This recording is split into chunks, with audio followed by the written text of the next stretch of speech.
Hello to my earth signs Capricorn, Taurus and Virgo. Welcome to the Libra solar eclipse. You'll find the timestamps for your rising sign listed below. Hello Capricorn rising, welcome to your horoscope for the Libra solar eclipse happening on October the 15th at 4:55 a.m. if you're in the Southern Hemisphere with me. And if you're in the Southern Hemisphere with me, this is happening on the morning after Australia votes in the referendum for the voice to Parliament. Now, I'm going to be talking quite a lot about this particular moment because it's a pivotal one in our nation's history. I am going to be relating this astrology to similarities in different eras gone by. There's some stitches that I can find to sew our history with our present and hopefully with our future too. So first up, the last time that the dragon's head shifted from Taurus into Aries and the tail from Scorpio into Libra was 2004. And I remember this period of time quite vividly because it was the first time that I was able to vote in an election. I had come of age a couple of years before, and the 2004 federal election was the first time that I could cast my vote with the people to try and enact change.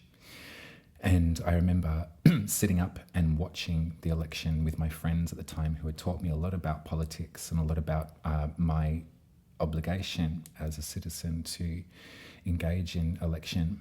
And we watched it in real time. And unfortunately for me at that time, I felt some dissatisfaction because the current government, the Howard government, would go on to enjoy a fourth term in office after this election, which is something that I didn't want to have happen, nor did my friends.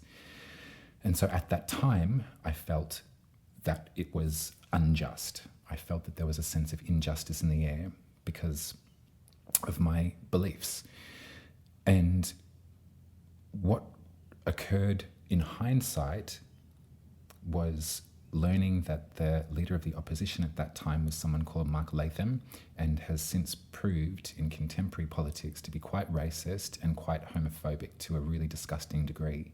And so in hindsight, I can think back to that period of time and think, well, it's probably for the best that somebody like that didn't enjoy a term in office. Not that I was voting for him in particular, but it was my preferences would spill over into that party. Now, the eclipses at that time brought with them a radical laundry list of injustice as far as I can see it. The government that was in power stripped people of their rights. They abolished governing systems and bodies, organisations.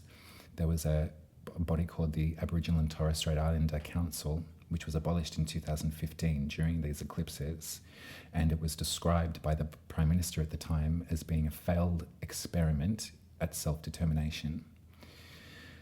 You can see that dragon's head in Aries, which is all about self-determination, and the dragon's tail in Libra, which is all about justice, playing out in that scenario. Now, I'm not bringing this up to bring in some foreboding for the future. I don't believe in doing that with astrology. I read astrology to give us a sense of context and a sense of empowerment. And I'm also not trying to sway your vote in any way. What I wish for you to do is make an informed choice based on truth, fact, that has got nothing to do with propaganda. I think that we're living in a culture right now that is becoming radically polarized and becoming incredibly easy for lies and misinformation to spread out into common think and common understanding. This issue is something that has been years in the making, and it's something that is of utmost importance for us to make informed decisions about as citizens of this country. Now, what is different about these eclipses is that at that time in 2004, Pluto was in Sagittarius.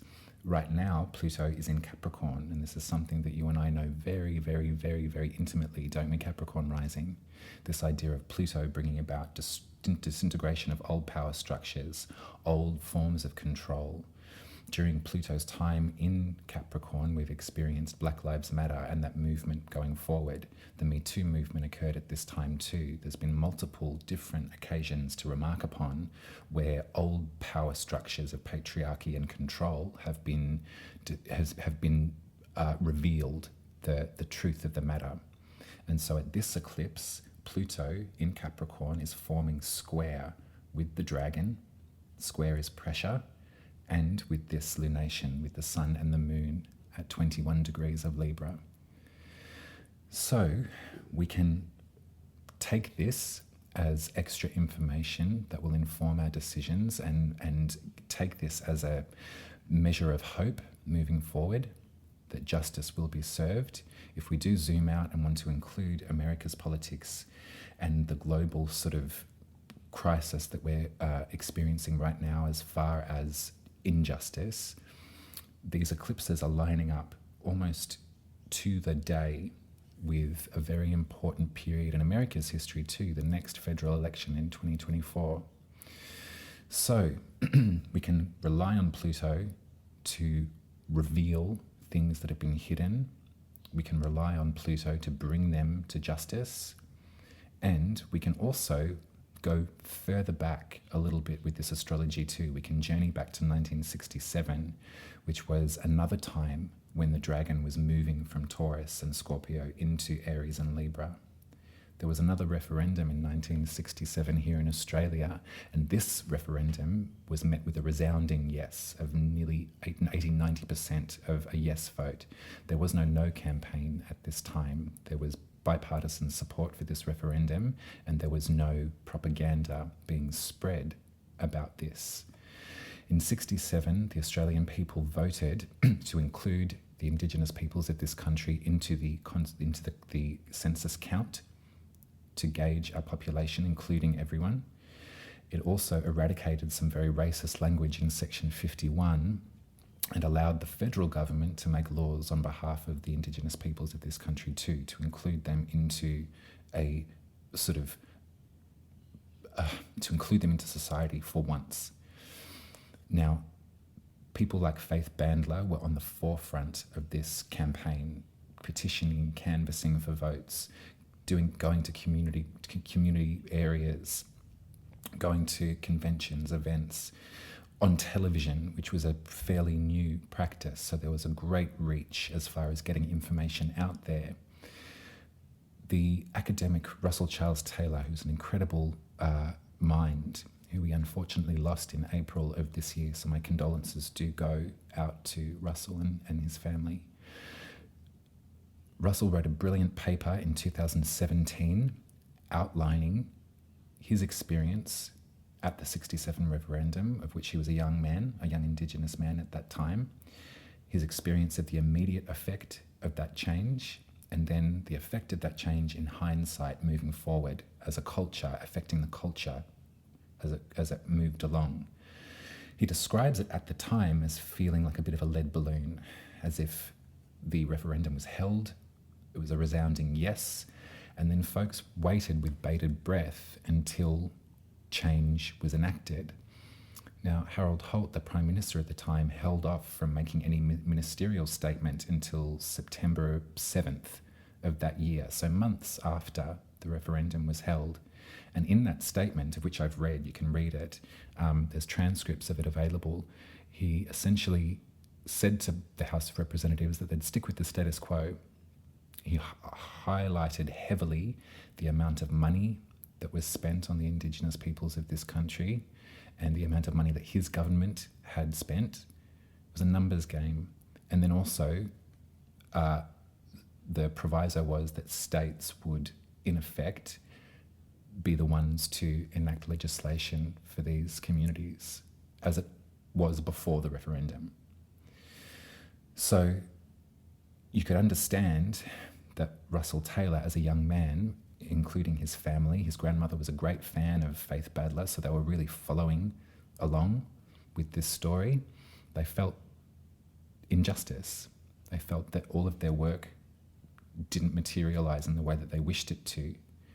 That was Russell's experience at the time In hindsight, he goes on in his paper to describe the effects of the referendum permeating through Australian culture and giving people their dignity and their sense of right to stand up for what they believe in and to hold their government into account too, to ask them to keep the promises that they had made. And so this story of self-determination in Aries and justice, shedding, releasing, reconfiguring our ideas of justice, we can relate 67 to right now. The difference, obviously, it's patently clear that right now we're living through an age of propaganda, and that the way our technology is designed, it's like a slot machine. It's like the pokies. It's keeping people invested on an endless stream of whatever information they've entered into. Anyone's opinion or anyone's theory can be justified, and the contemporary popular media is buying into that misinformation. So at this time, Capricorn rising, I think that it's really important for all of us to make our decisions, whichever way you decide to vote, to make these decisions based on fact and based on truth, justice, and equity. In tarot, the justice card is Libra. And in the esoteric philosophy of astrology, the Libra soul mantra is, I choose the way that leads between the great two lines of force. And I think that that's something that we need to chant to ourselves all of this week, moving forward. Pluto will station direct on the 11th of October, so a few days before this eclipse. And we're going to feel that ship changing direction, that wave. There's going to be more things that are dredged up from the surface because of Pluto. There's going to be more things revealed in terms of our sense of justice over the coming months. And so at this eclipse, we know that we have no say-so in its manifestation. That's one of the philosophies about eclipses, that we don't work with this energy. We don't do our spell work. However, we do make active, informed choices when entering into such a pivotal decision of such importance. If nothing changes, then nothing changes. And if this is going to become a partisan debate, this issue of which the Uluru Statement from the Heart was never related to any party. This is an independent lobby. This is an independent lobby of people that have been working tirelessly in order to get this thing presented and off the ground to the Australian people. This has got nothing to do with politics. Unfortunately, it's become all to do with politics. And so we go back to Libra. We choose the way that leads between the great two lines of force. And no matter what happens at the result of this referendum, we are to hold our governing systems into account for promises that they have made and for progress that they have purported to stand up for. This isn't a moment where we vote and then there's a ceremony and then that's it. This is change. We have to change to move forward. Capricorn rising, you of all people know this. Pluto has been in your first house of yourself, your soul's rising intention. You're different to who you used to be now. And so perhaps in that way you can start feeling a little bit more confident to use your voice when it's based in informed fact. When you're informed about the truth of the matter, you can speak to it. Now, I think I want to remember that when it comes to these sorts of public debates, the people in question can often feel really dishonoured. I remember the plebiscite that we all had to we didn't actually have to, it was voluntary, about the Marriage Equality Act, about Australia's changing perspective on the rights of LGBTQ people and their right to marriage. And so we were all asked by the government to do a postal vote. To get your opinion, the government wouldn't act and make legislation, of which any other government moving forward can change, I might add. There's a difference between legislation and the Constitution. The Constitution can only be altered by the the vote of the people. And so moving forward, no matter which government gets into power, as we trundle along, this decision cannot be changed by them. This advisory body cannot be abolished by them, like we saw in 2005, because that was legislation. That was something that the government had power to control. So let's think about asking those in our community that have the energy to answer. As much as we're talking about a very small percentage of the population, it's not up to them to educate us. It's up to ourselves to educate us and to educate one another. This decision lies in the hands of every single Australian, and we're not making decisions on behalf of them per se. We're making a decision on behalf of the culture. Listen to people that have devoted their lives to this cause. Listen to the people that are representative of the Uluru Statement, that are representative of the negotiations that have taken place. The fact of the matter, read your history, learn about the history of this country, the history of subjugation, the history of insult and injustice. As I said before, I'm not telling you to vote either way. I'm telling you to vote informed and holding the sword of truth in your hand. This eclipse is setting off the beginning of an 18-month cycle. So whatever we see materialize at this eclipse, it's going to continue for the next 18 months. More of the dragon, more self-determination, more shedding of structures that are no longer justified. Have a think about it, Capricorn rising. I love you very much. I apologize there was no tarot and it was sort of less to do with your birth chart. Although I will say that Libra is in your 10th house, your career, your public-facing self, what you wish to be known for. Have a think about that. The dragon is chasing your 4th house, your home, your roots, your ancestry, the land on which you stand. What about that can you discuss? What about that can you act upon on behalf of yourself and behalf of every Australian? Take care. I'm going to speak to you in 2 weeks and we'll discuss the final lunar eclipse in Taurus. And I'll speak to you then. Much love to you. Take good care. Bye. Hello Taurus rising, welcome to your horoscope for the Libra solar eclipse happening on October the 15th at 4:55 a.m. if you're in the Southern Hemisphere with me. And if you are in the Southern Hemisphere with me, in Australia in particular, this eclipse is happening the day after, the morning after, Australia votes in the referendum for an Indigenous voice to Parliament. Now I'm going to be speaking quite specifically about this moment because it seems like it's lined up to the moment of counting the votes. And what I've done is I'm looking at the astrology of this moment and I've found some stitches that I can sew in some of the past into this current moment too. We're going to be focusing on the dragon. So the dragon's head is moving away from Taurus, it's moved into Aries. The dragon's tail has moved away from Scorpio and into Libra. Aries is self-determination, Libra is justice.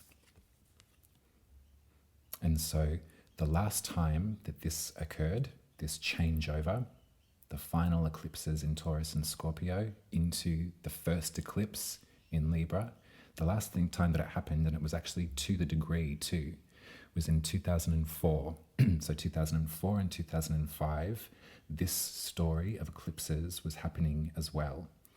And I remember it quite clearly in my mind because this was the first time that I could vote in a federal election in 2004. I had come of age a couple of years before, and the 2004 election was my first input, my first say-so. So I learned as much as I could about politics at that time. I was quite young, so I was growing my political language and mind. I had some beautiful friends that I was living with that helped me with that, to help me understand everything. And I cast my vote quite proudly, and I sat there with them, with my lovely friends, and we all watched the count in real time, the election night, on the television, drinking wine and being engaged, invested. Unfortunately, at that time, my vote was not the winning party.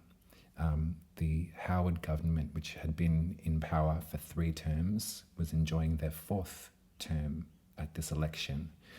And so there was a feeling of deflation that I remember amongst me and my friends. The Howard government was known for being incredibly conservative and was incredibly hard-nosed in terms of stripping rights away, of changing and suspending legislation. And so at that time, there was disappointment. However, in hindsight, the leader of the opposition in that election is somebody called Mark Latham, who in contemporary politics has proven themselves to be incredibly racist. They're part of the One Nation Party now, and also incredibly, to almost a comical degree, homophobic. So in hindsight, I think back to that election and I think, well, at least I didn't vote for the man, but my preferences would have spilled over to his party, and so at least he didn't enjoy a term in office. That's one way of thinking about things, the current disappointment, and then in hindsight, the potential benefit of that.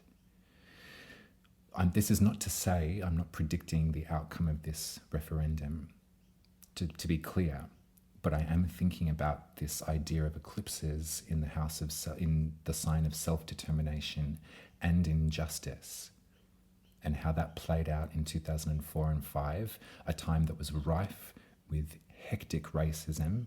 It was a time where the American government, George W. Bush, was enjoying being elected into his 2nd term in office.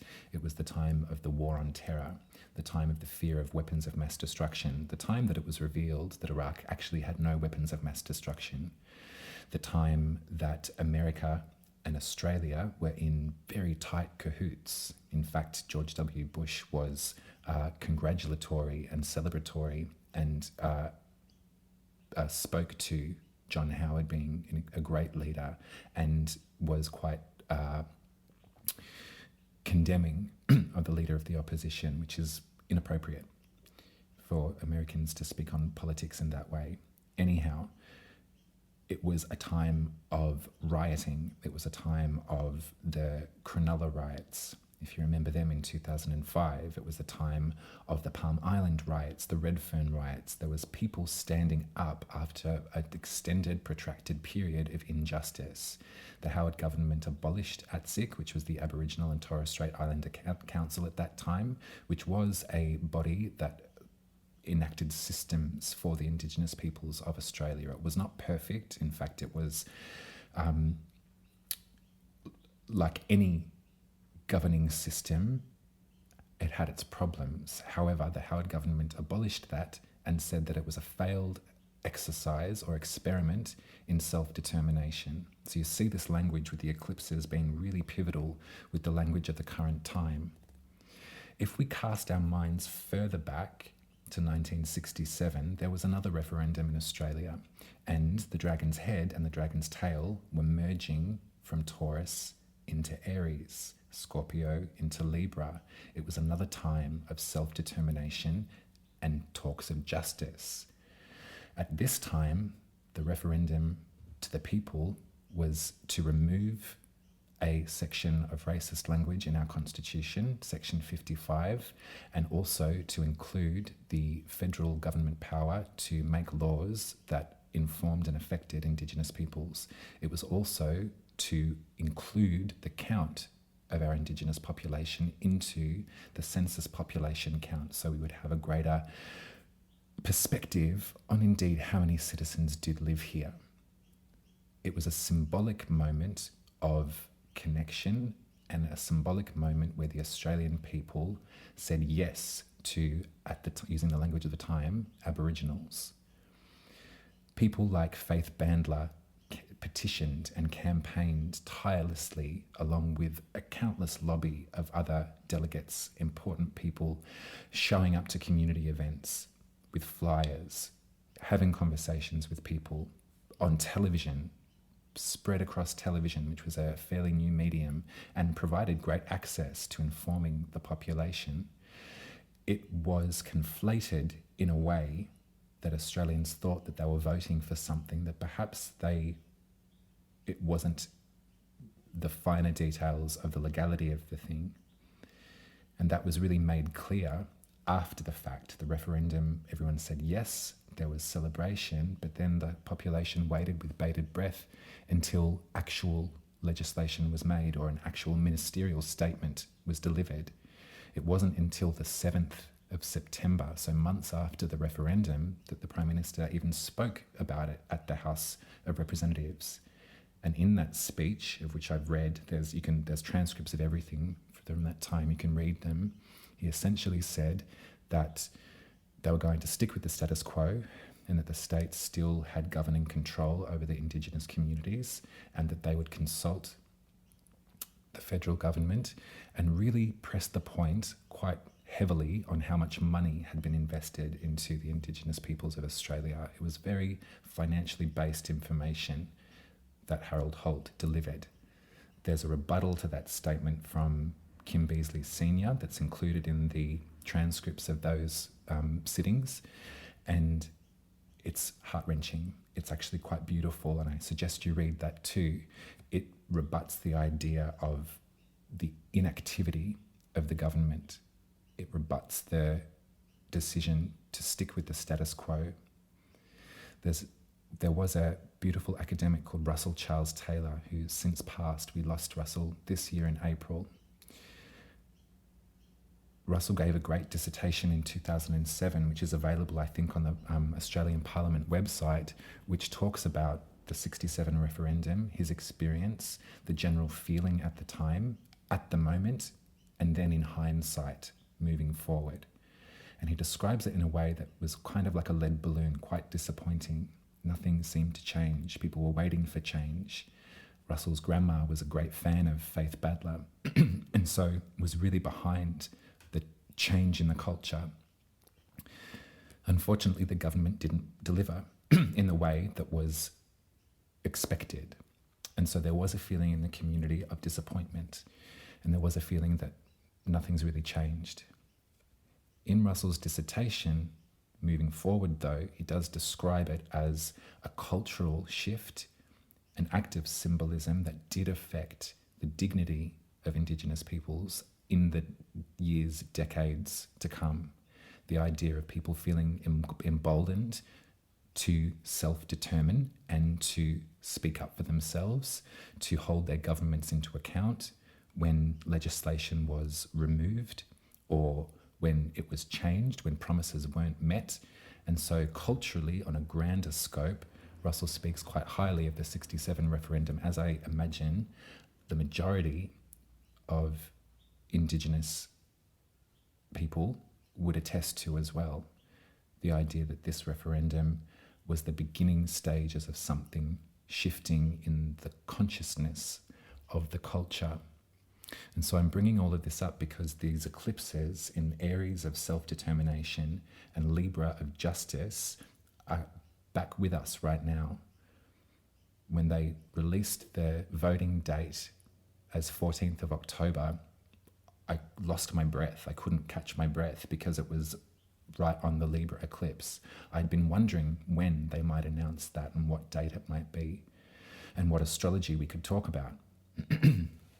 What's different now at this referendum is that Pluto is in Capricorn, and they will have stationed direct on the 11th of October. And so we will feel that forward movement, that continuum of all of the destruction, disintegration of pre-existing power structures in terms of the patriarchy having a chokehold over our culture. Things like the Black Lives Matter movement, the Me Too movement, self-determination for LGBTQ folk have all occurred during Pluto's slow descent through Capricorn, which can represent authority figures, government heads of state, old power structures, rigid power structures.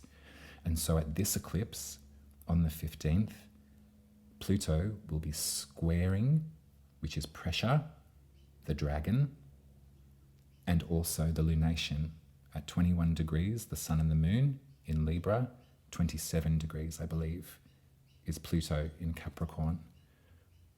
In 2004, Pluto was in Sagittarius. It takes ages to move around the zodiac. In fact, 248 years.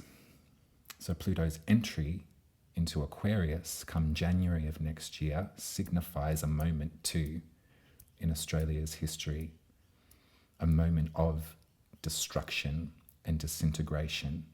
I believe that Pluto can represent power, and the sign Aquarius can represent the people. So I see this as being power to the people.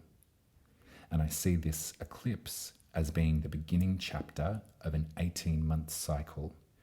Everything that you've learned about yourself, Taurus rising, in your first house, your sense of self, where the dragon has been since November of 2021, is informing our decisions moving forward.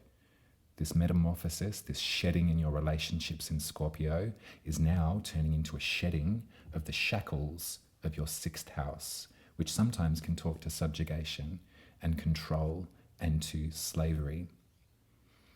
So we're releasing the injustices of the past at this eclipse. And I'm not telling you which way to vote. I am urging you to vote and make an informed choice that is separate from the propaganda and the lies that have infiltrated the popular media at the moment. Misinformation has never been more rife than it is right now, and that's something that we're contending with. But you've got access to the history, you've got access to the written document of the past, which cannot be refuted. You've got access to all of these speeches too. You don't have to read all of them. I tend to get a bit hyper-focused, but it was important to me to make an informed choice. And this is not on behalf of a population. This includes all of us. As a nation, this affects us to reconcile the past, to move forward, and to make change. If nothing changes, then nothing changes. But I guarantee you, the dragon is not going to allow for nothing to change.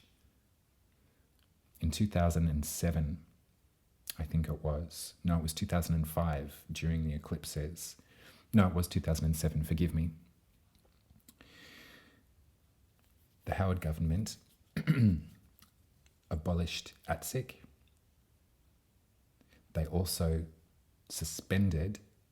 they abolished ATSIC in 2005. They suspended the Racial Discrimination Act in 2007 in order to enact the Northern Territory Intervention. And I was watching a documentary the other day, and the person describing this was like, the only reason that you would suspend a Racial Discrimination Act is if you were going to do something racist. We have a dark past as Australians, and it's our responsibility to hold our governing systems into account and to make active choices when requested that are based in truth, justice, equity, and fact. Whichever way this goes, and I'm not in the business of predicting, I'm not going to predict that, but I am going to stand in the truth that we must make informed choices at such a pivotal point in history. I remember the last time as a culture we were asked to vote on something, and it was a plebiscite, which was just an opinion poll, essentially a very expensive, degrading opinion poll. It was in 2017 about the Marriage Act, the marriage legislation for LGBTQ folks. Did we have the right to marry if we chose to? That was really degrading and debilitating. And at that time, I was reluctant to answer anybody's questions about it because it was exhausting. So at this time too, Taurus rising, it might be good to keep that in your mind as well. It might not be the best thing to rely on the opinions or education of your Indigenous friends to make your choice. Educate yourself. You've got access to these routes of information. Find the truth and make an informed decision either way. And this doesn't stop here too. We don't put our hands in our pockets and whistle off into the distance after this one. This eclipse is the first of 18 months. So we're going to be engaged. We're going to demand justice. We're going to be self-determined. And we're going to stand up for self-determination for folks that have been subjugated.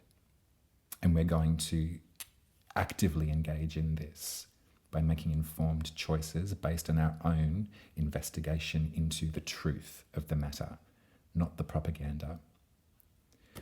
Much love to you, Taurus rising.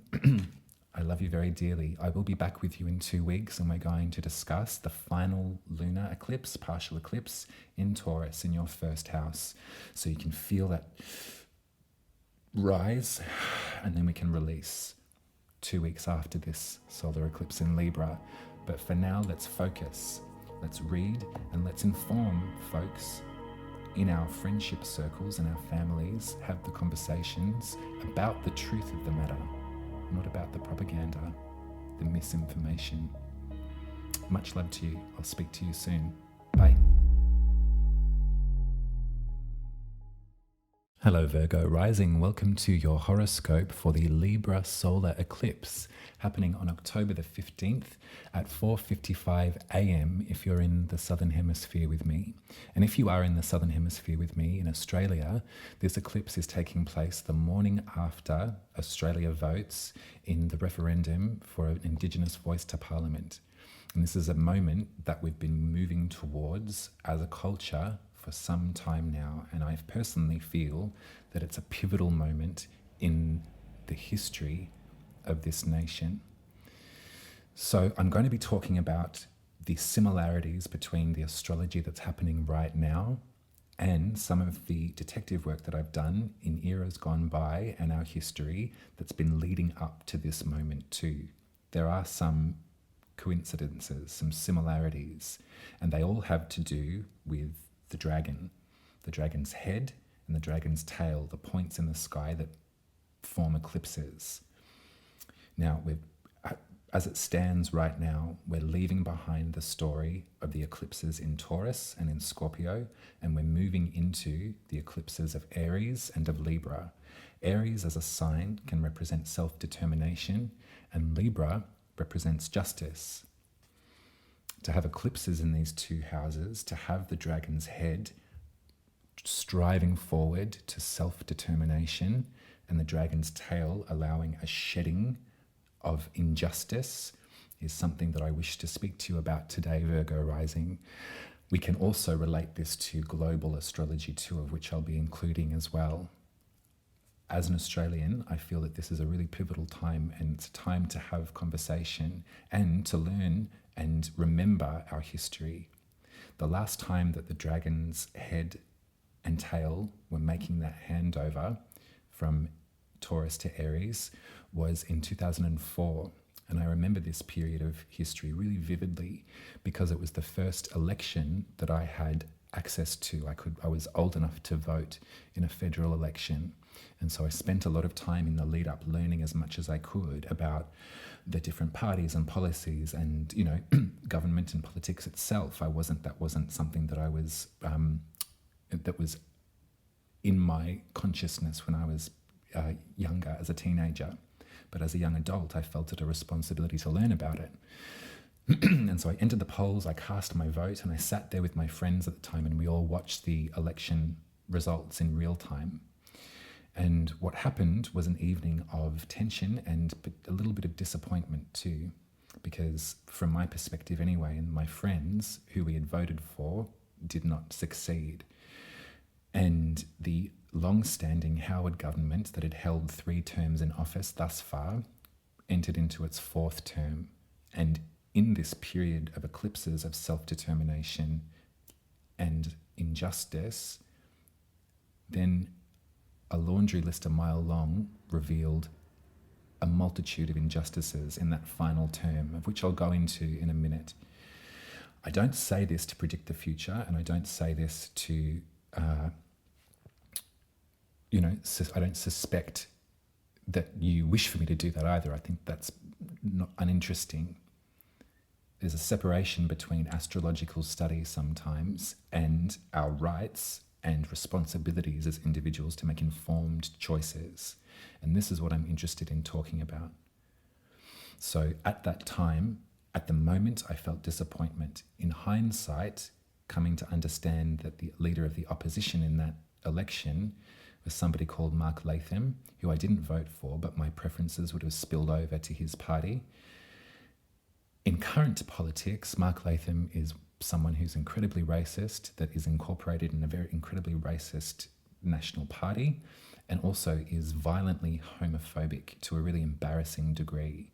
And so in hindsight, I think back to that election in 2004 and think, well, it's probably for the best that somebody like that didn't enjoy a term in office. We'll put it that's one example of how these stories link together.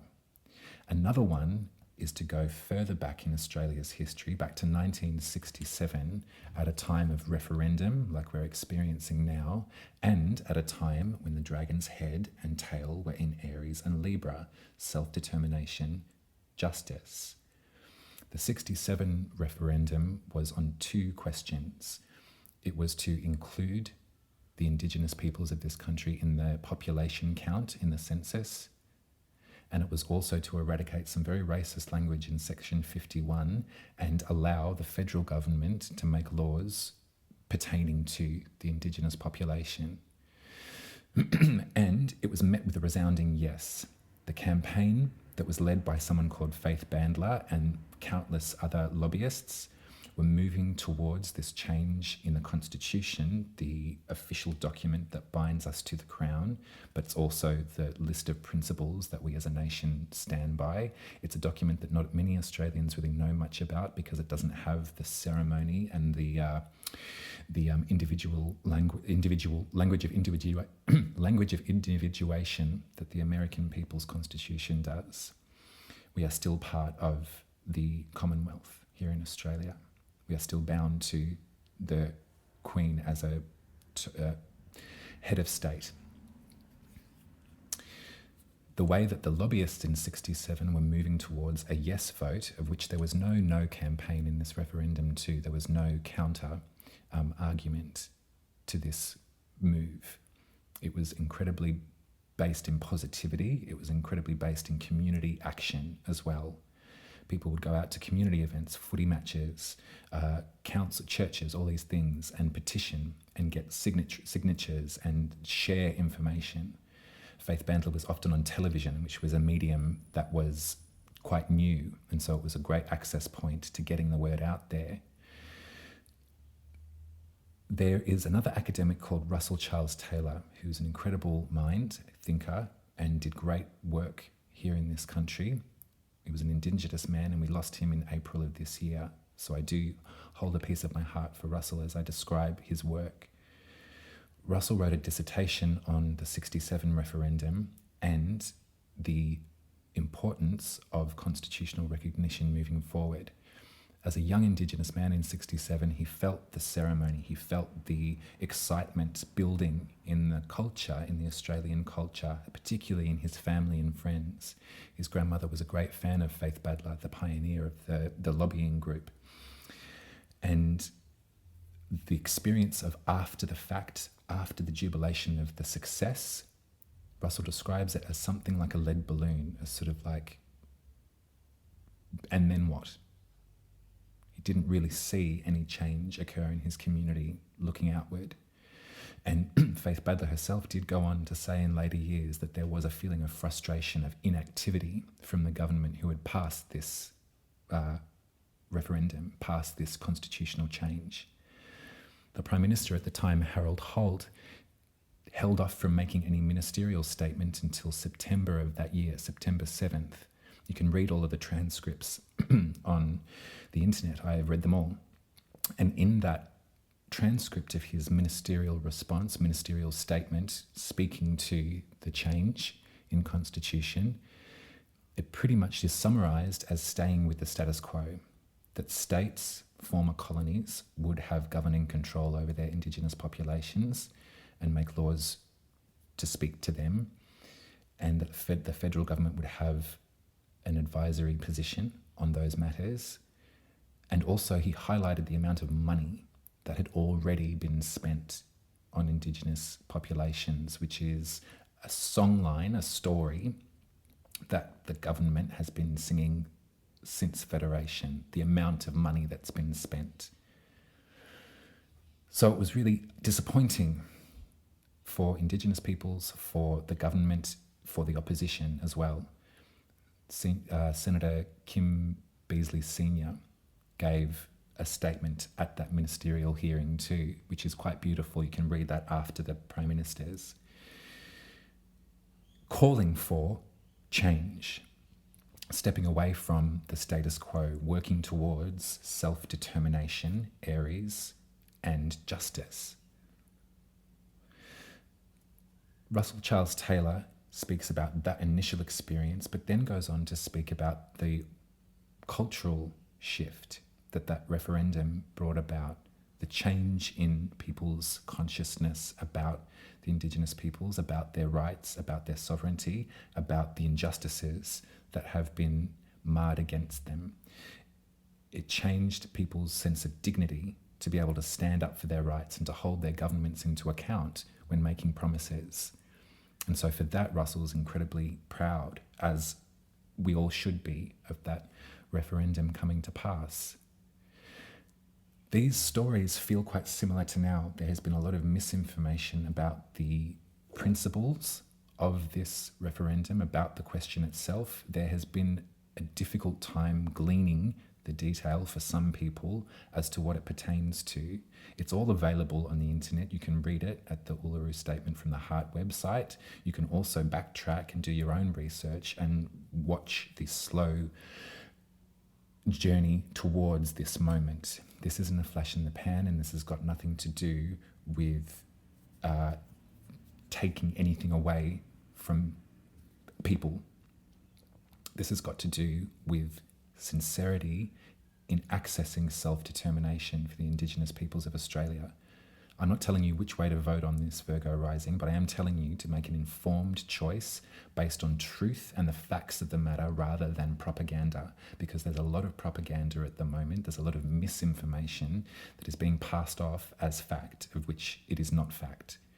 This is the age that we're living in, the age of news on a scroll and of learning about whatever it is that you've decided that is the truth. You can find whatever you want to qualify that. What I'm talking about is pen on paper, the history of Australia, the history of this negotiation, the history of the countless lobbyists and people that have worked towards this moment in order to bring this to the Australian people. And unfortunately, the desire for the political parties to turn it into a partisan negotiation or discussion. This had nothing to do with politics. In fact, the idea of constitutional change is to disallow whatever government comes into power in the future from changing this. This is the law of the land, to include the Indigenous peoples in the Constitution and to provide a body that speaks to matters that affect them from here on in. If we do nothing, then nothing will change, and things have to change. Legislation is different to constitution. Legislation, law, can be changed and suspended. In 2007, the Howard government suspended the Racial Discrimination Act to enact the Northern Territory intervention, it was called. The only reason that you'd suspend a Racial Discrimination Act is to do something racist. That was a law that they had power to suspend. And sometimes, if we look to our American friends, they can speak to the idea of laws being taken away, reproductive rights being taken away by law, different to the Constitution. The Constitution can only change if the people vote on it.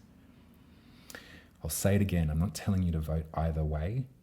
I'm voting yes, but I'm voting yes based on research, based on the truth, and it doesn't stop at the referendum. We have to continue to hold our governments into account for the promises that they have made. And to enact change, we have to apply pressure. This is what Libra talks about.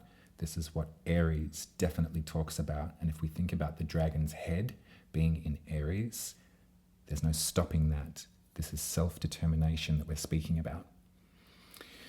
So on all of that, I want you to remain as safe as you can be at this time. I know that it can feel really dangerous out there with these different forms of racism and xenophobia being flung around so freely.